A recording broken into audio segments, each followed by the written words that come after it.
red lights go on and they go out, and again it looks like a reasonable start from Owen Rosser, but we said that yesterday. Where does he arrive at Clervaux Corner? Well, he's not going to be in first position. It looks like it's going to be Justin Griffiths from the outside of the front row that's going to get the lead, but Rosser is still there this time in second position. He's got Jack Dwayne alongside him, the reigning champion in the first of the 182s.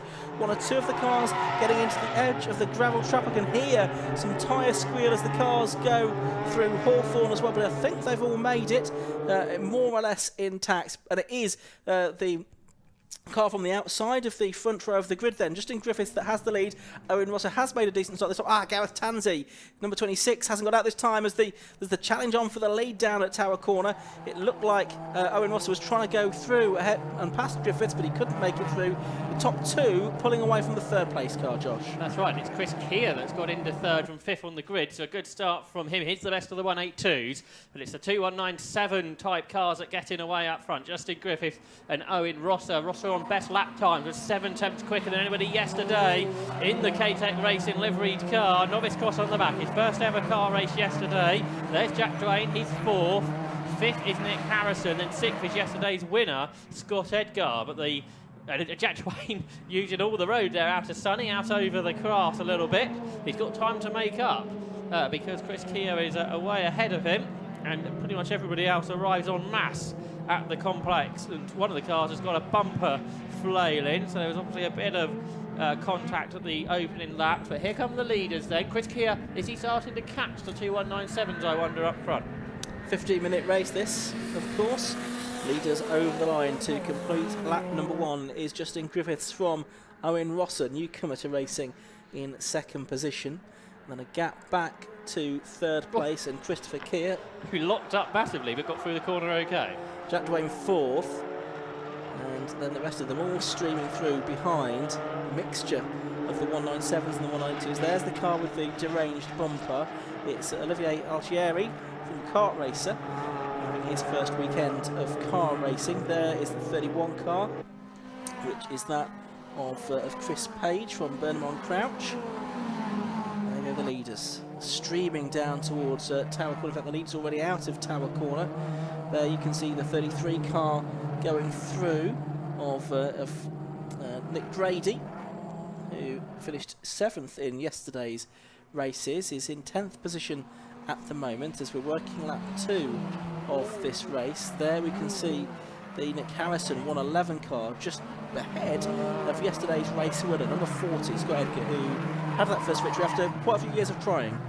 That's right, and one of the cars has gone grass track, and that was Alex Hawkins in 15, but he's going to get back going again. Oh, and the contact between the top two, they're both off the road. So Justin Griffiths was in front, Owen Rosser presumably was trying to get ahead of him, and they've come together, and they're both, it's appearing to be out of the race, and they don't look terribly impressed with one another, and that means Christopher Keir, who's never won a race before, is now the race leader. We know that grass is very wet as well, so they may find, I know, Justin Griffiths is getting going again, but Owen Rosser, I'm not sure it is. There's a black and orange mechanical warning flag. I presume that's for the car of Algieri with the bumper. It's gone though. It has gone, so he can, he can probably be sort of go forward with comfort now, but so that means that Chris Keir now is the leader, and I think that's the first time we've said that in a K-Tec Racing Clio Sport Championship race. Jack Dwayne is up to second place, and now it's Nick Harrison that's the best of the 197 class cars in third position. Owen Ross has just got going. There you can see him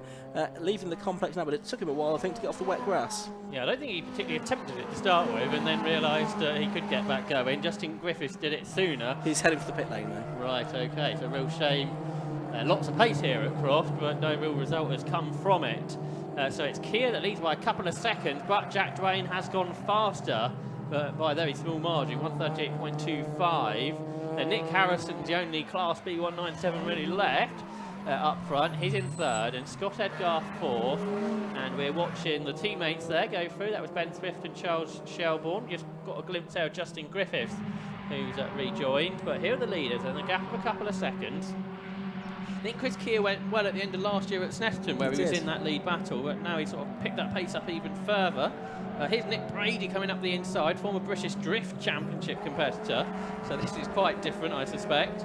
And he's side by side with Charles Shelbourne, who's going really well there inside the top 8. They're battling, I think, for 7th positions.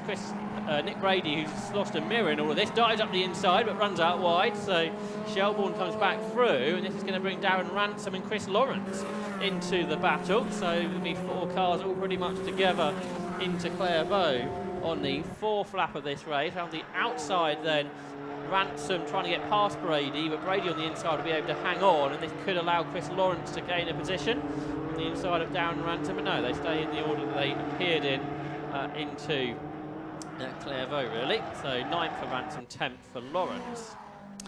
9.5 minutes of the race left to go. And now Justin Griffiths is heading into the pit lane as well. So he was the man that led early on. And then there's that incident with Owen Ross at a lap or so ago. And they'll both end up in the pit lane, I think, as a result of all of that. Yes, certainly. Visibly, there's not a lot of damage to the cars. There's a dent in the door, the passenger door, though, I can see, of Justin Griffiths' car, which I suggest tells a story. Yeah, it looked pretty animated between them, didn't it, when they were off on the grass? We didn't see what started it. That's for him, more about that later on. Here is that battle for 7th position, being headed by Charles Shelbourne, whose car's right on the edge, coming out of the bar. Croft, it's still on the edge as it turns its way through the right-hander at Sonny there, one of the new drivers to racing. Sounds all very spectacular down there at Sonny, doesn't it, with all the tyre squill from these treaded tyres. But here comes Brady then back up the inside of Shelbourne into the complex, and he gets 7th position then. So Charles Shelbourne then loses a place as they turn their way through the complex and about to complete the 4th lap of the race. Can the former drift competitor hang on now then? Nick Brady in that 7th position. Meanwhile, up front, Jack Dwayne has just done the fastest lap of the race, so 1 minute 38.03, which is the fastest we've ever seen a Clio 182 go around this circuit, half a second faster than yesterday, and the gap is only 1.2 seconds. It's coming down on that last lap by 8/10. So on the subject of tyres, they use a Yokohama control tyre, and the competitors can only use 18 tyres during the course of a season, and no more than 8 during any given weekend as well. And that does help to keep costs down. Now the race leader, I could see out of my commentary box window, did just lock up there a little bit. So that's Chris Kevin. I think he lost a couple of tenths there to the chasing Jack Dwayne because of that. We're looking at the action a bit further back. That's Charles Shelbourne in 8th place, Darren Ransom in 9th, and Chris Lawrence in 10th position. At the moment, they are heading towards the Jim Clark S's. A bit further back, saw a battle there. That was between James Bishop and Chris Page, and it's on the inside line for Page, and he gets 15th position. Novice driver makes up a place, and he is 5 seconds behind the next car. 14th position is Thomas Stevenson Joyce. Meanwhile, there's Olivier Algueri then ahead of Alex Hawkins. We saw Hawkins across the grass earlier, didn't we? He's in 12th, and Algueri obviously also in issues earlier because he's lost his bumper. He's under a lot of threat into the complex.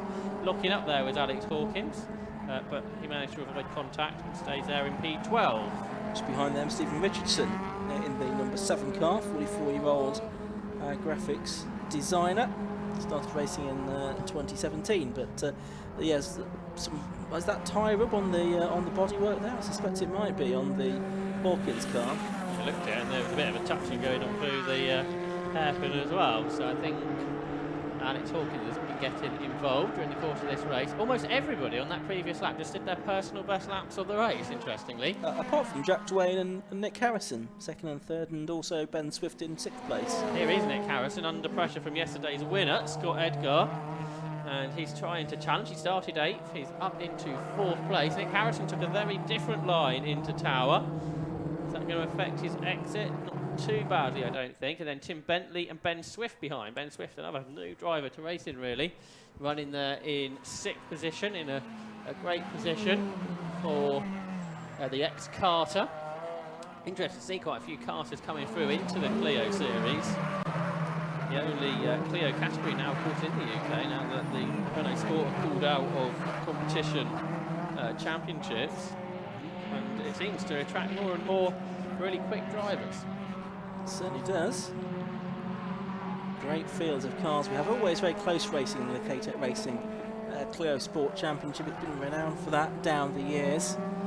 Edgar, who's relatively slow fastest lap time yesterday in winning the race, really stymied his hopes of reprising that victory today, because he started on row 4 of the grid. He's got his way up into 4th position. Black and white dropping standards flag for somebody. I think that may well be for Alex Hawkins, the 15 car, who we've seen having an exuberant race so far. Yeah, that's right. Good to see Tim Bentley there in 5th place back out. He had a big accident at Silverstone a number of years ago now, but he's back out this season, which is great to see, and going really well up inside the top 5.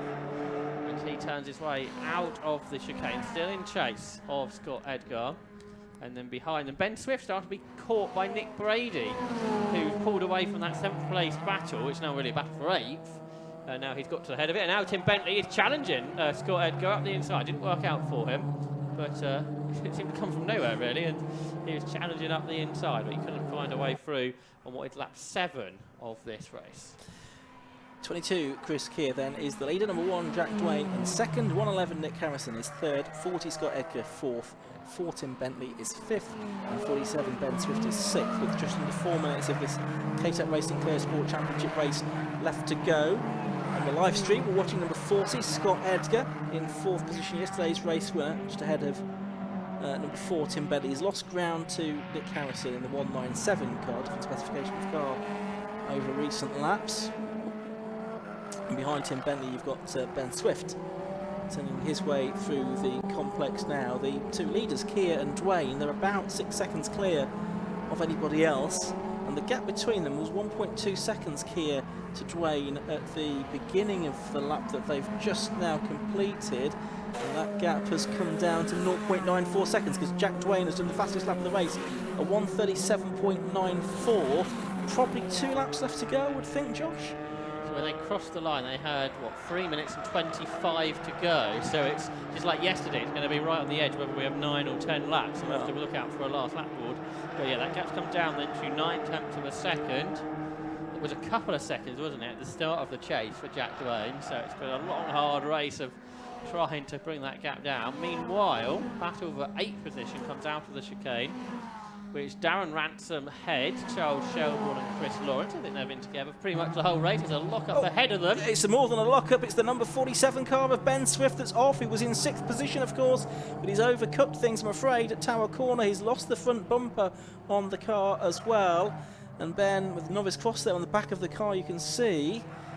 Can he get back into the race? The car not moving at the moment, and it's in a pretty exposed position there at Tower Corner as well, with yellow flags waving. Shame for the airline pilot Ben Swift, because he was going really well inside the top 6. Not quite sure what caused him to go off. Obviously, we saw the lock-up, but and I guess he's hit something to have lost the front bumper. Yeah, I think he was into the tyre wall briefly. Now, are we going to get a last lap ball? That's the question. We're just under 2 minutes on the clock. There's Chris Keir and Jack Dwayne, the 2 leaders. I look to see, and no last lap forward from the start line officials that time. So I think we're going to get 2 more laps, all being well. There's marshals on the circuit though at Tower Corner, working under double wave yellows. The driver's out of the car there, but the car is still on the edge of the road there. You can see the marshals heading back to their positions. Ben Swift out of the car, he's perfectly okay, as you can see, but the leaders are about to be heading down to that part of the circuit. As you can see though, it's covered by waved yellow flags. 9/10 is still the gap, 1st to 2nd, Keir to Dwayne, as they head then into that yellow flag zone, like you say. So drivers should be slowing down here to a pace where they're fully under control of their cars. And then once they get back to the green flag zone, they can continue to race again. And this is lap 9 then. Christopher Keir ahead of Jack Dwayne. Dwayne not quite close enough yet to challenge. We know Tower will not be a place where that is going to be possible on the last lap. But he is bringing this gap down, isn't he? And absolutely pushing on. The champion from last year, Jack Dwayne, in 2nd place. Just seen a change for 8th place at Tower because Christian Lawrence got ahead of Charles Shelbourne, I can see. Here are the 2 leaders though, with half a minute left on the clock. The last lap board is being prepared this time, so we've got another lap or so to go. So there's time still for Jack Dwayne to do something about Chris Keir. He's just about in range, but we could have a situation where we have 2 different first-time winners during the course of the weekend. Christopher Keir finished 5th in the championship last year and didn't even finish on the podium. So he's going really well here then to lead. Yesterday he finished 4th, so still yet to finish on the podium, but can he stand on the top step? That's the question, but he's under the most pressure he's been all race long. It was 0.6 of a second, the gap at the start of the lap. It's less than that now as they turn their way through the chicane. Really tight for 4th as well, by the way, Josh, between Scott Edgar and Tim Bentley. Tim Bentley is close to Edgar as he's been all race. But let's just keep an eye on the 2 leaders. They head down towards Tower. Still yellow flags there, so no overtaking at this part of the circuit, which is a shame because it would be a good spot for Jack Dwayne to have tried to find a way past Christopher Keir. But you could see in shot there still the stricken car of Ben Swift, who's out of the race. Up towards the Jim Clark S's for the final time, and Jack Dwayne running out of opportunities. Yes, but he was quick last time through Sunny, and that's where we're coming up towards now. And he's absolutely sideways through Barcroft. He really pitched that car in. Not sure if it overly helped him because he's run out wide into Sunny, and for some reason the side of the car started to fall off the trim there, but that's not really going to be a problem. But I don't think now he is close enough. Perhaps he was just a little too sideways through Barcroft on that lap. Into the final couple of corners. Dwayne might not get the win here, but he'll still leave Croft in the championship lead. He was 2nd yesterday to Scott Edgar, who's down in 4th today.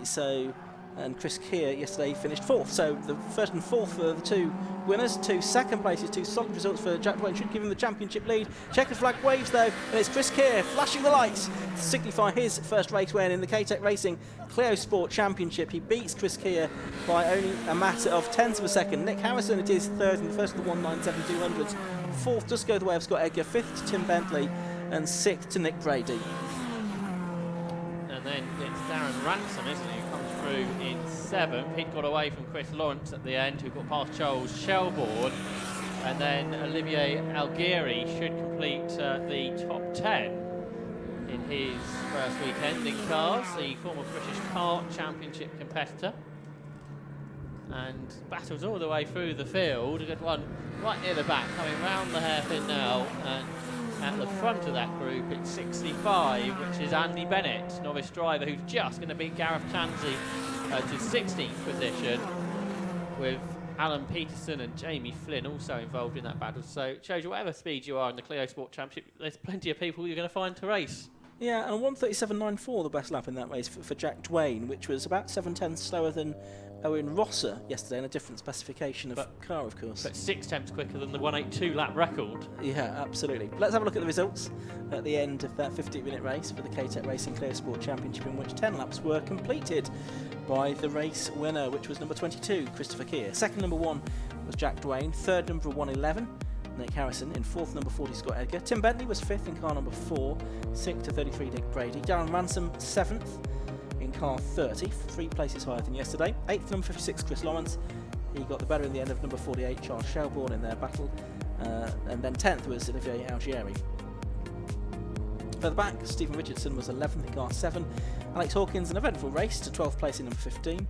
Then Tom Stevenson Joyce, 13th. Chris Page, 14th. And James Bishop, 15th. Gareth Tansey came back after an incident on the first lap to finish in 17th place. And we could see 19 finishers, with Ben Swift the first of those that didn't make it towards the end, nor did the 2 197-200s of Justin Griffiths or Owen Rosser after coming together on lap 2.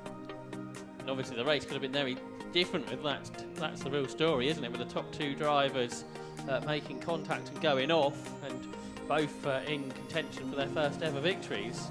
But that left the way for Christopher Keir, didn't it? And he managed to hold that gap enough that he wasn't really challenged from Jack Dwayne. He got close towards the end, but really interesting to see all these different names at the front of the championship. And then as we go to different tracks, more cars are going to be coming out, and also that balance between the 182 and the 197s will differ. The expectation in Silverstone next time out might be more of a 182 circuit. Obviously, we'll have to see when we get there, because no one really knows until you're at the track. Absolutely right. 5 more races still to come here at Croft this afternoon, but coming up at Croft later in the season, the British Racing Sports Car Club, they're here on the 14th and 15th of May. 750 Motor Club are here at the end of May, 28th and 29th. with the first of 2 bike meetings this season here at Croft on the 11th and 12th of June. That's the No Limits racing, with the centrepiece of the season, of course, the British Touring Car Championship on the 25th to 26th of June. All of the information on the Croft website. I say, more racing to come here this afternoon. The Yokohama Mazda 7s coming up next for some slipstreaming action. Hot Hatch, Yokohama, DT Street Yokohama Classic Stock Hatch, 5 Club Racing MX5 Cup and the Gas Shocks 116 Trophy will round out this weekend's racing. The first of the season here at Croft Circuit, and the first for the 750 Motor Club. Down to Chris Stephens once again in the pit lane. Well, allow me to introduce Chris Kier, race winner. How does that sound? Yeah, not so bad. Yep, first win, so a home track as well. So yeah, very good. Yeah. I mean, what's it like having the reigning champion bearing down on you in the closing stages there? Not easy at all, and because of the coming together in the first lap, my air vent fell out as well. That was going under the pedals, so I couldn't get the clutch sometimes, and I was worried I was going to hit the brakes. I had to throw that in the back, and then the other one fell out. So yeah, throw both of them in the back. So that was fun trying to drive around doing that. Yeah, but we held them off just. The seas parted in front of you when the top 2 came together. Did you see what happened there? I just saw it come together, and yeah, didn't really see what happened. I just saw the opportunity and took it, yeah. The opportunity is all you needed, and after just missing out on the podium yesterday, this must feel like a nice vindication for you. Oh, definitely. Yeah, it's exactly what I wanted. Yeah. Well, congratulations. That's a great result for you. Let's go and talk to car number 1, Jack Dwayne. Another second place finish for you. How was that? Yeah, good. Yeah, not as busy as yesterday's race. We've got a bit of clear air in front of the rest of the pack, so quite. Don't want to see 2 people go off in front of you, but it makes it a little bit easier picking positions up when that happens. So we've had 2 solid finishes this weekend, 2 P2. That's good points. Yeah, decent start, because it didn't start so well yesterday. That'll do us, yeah, spot on. I mean, it was so close at the end there. What would have made that little bit of difference? I couldn't really find anywhere to have a go at him. The one chance I'd got was into Tower, and there was yellow flags. And I wasn't sure if it was there the second time, so I didn't dare have a look. It wasn't, so that's my mistake. But yeah, he drove fast. He was consistent lap times. Not a lot I could have done, just wait for him to make a mistake. He didn't, so we took a P2. That'll do. All right, well, congratulations. Another great weekend for you. Let's go and talk to Nick Harrison, who is now behind us. Excuse me. Sorry. Car 111 winner in Class B. Nick, congratulations. A class win there. Yep. I guess only because both of the others crashed off. Well, take what you can get. Yeah, I will do, yeah. First meeting back. I've not been in the car for 2 years, so yeah, it's good. Happy. Just got to lose a bit of weight, and then hopefully be able to get up with these. Oh, well, congratulations. A great result for you. Ian, let's throw back to you on the green flag lap now. Is the Yokohama Mazda 7s coming up next?